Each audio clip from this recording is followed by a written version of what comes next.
AP CM Chandrababu మరోసారి వైసీపీపై తీవ్ర స్థాయిలో విమర్శలు చేశారు. ఎన్నికల రిజల్ట్స్ రాకముందే ముఖ్యమంత్రి పేరుతో బోర్డులు ఏర్పాటు చేసుకోవడం ఏంటని ప్రశ్నించారు. ఫలితాలు చూసి వైసీపీ నేతలు పారిపోవడం ఖాయమన్నారు. పనిలో పనిగా మోడీ, కేసీఆర్ పై ఆరోపణలు చేశారు చంద్రబాబు.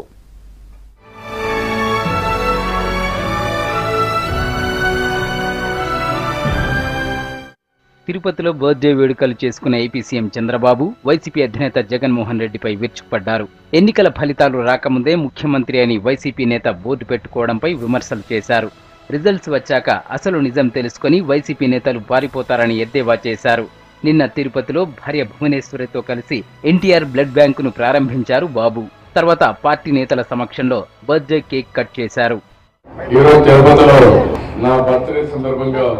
ఒక blood bank NTR memorial trust చేయడం చాలా సంతోషం. ఈ తిరుపతి నుంచే నా రాజకీయ జీవితం ప్రారంభమైంది. వైఎస్ఆర్ కాంగ్రెస్ పార్టీ ఎంత అపహాస్యం అంటే అప్పుడే ముఖ్యమంత్రి బోర్డు రాసుకున్నాను. నాకైతే అర్థం కావడం లేదు, ఏం చెప్పాలో నాకు అర్థం కావడం లేదు. మొన్న ఎలక్షన్లు కాబోతానే మేము గెలిచిపోయాని చెప్పి మాట్లాడుకుంటూ వచ్చాను. ఇప్పుడు ఎక్కడో అడ్రస్ కూడా కనపడడం లేదు. వాస్తవాలు తెలిసే కొద్దిగా పారిపోయే పరిస్థితికి వస్తున్నారు. ప్రధాని మోడీపై మండిపడ్డారు బాబు. తిరుపతి వెంకన్న సాక్షిగా ప్రజలకు ఇచ్చిన హామీని మర్చిపోయారని విమర్శించారు. ప్రజాస్వామ్యాన్ని నిర్వీర్యం చేసే పరిస్థితులు వచ్చాయన్నారు. వ్యవస్థలను కాపాడుకోవాల్సిన అవసరం వచ్చిందన్నారు.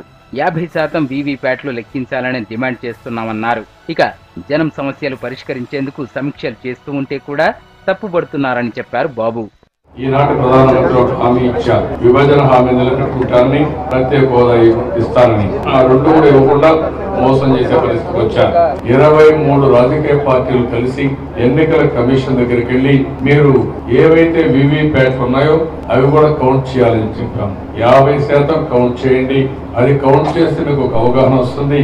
ఈ రోజు ఎన్నికల పేరుతో తెలుగుదేశం ప్రభుత్వం రివ్యూలు చేయకూడదని ఆంక్షలు పెట్టే పరిస్థితి వస్తున్నారు. అంతకుముందు విజయవాడలోని ఉండవల్లి నివాసంలో 69వ పుట్టినరోజు వేడుకలు చేసుకున్నారు బాబు. పార్టీ నేతలు, మంత్రులు, ఎమ్మెల్యేలు ఆయనకు బర్త్డే విషెస్ చెప్పారు. అటు ప్రధాని Modi, YCP chief Jagan, TRS working president KTR బాబుకు ట్విట్టర్లో శుభాకాంక్షలు తెలిపారు.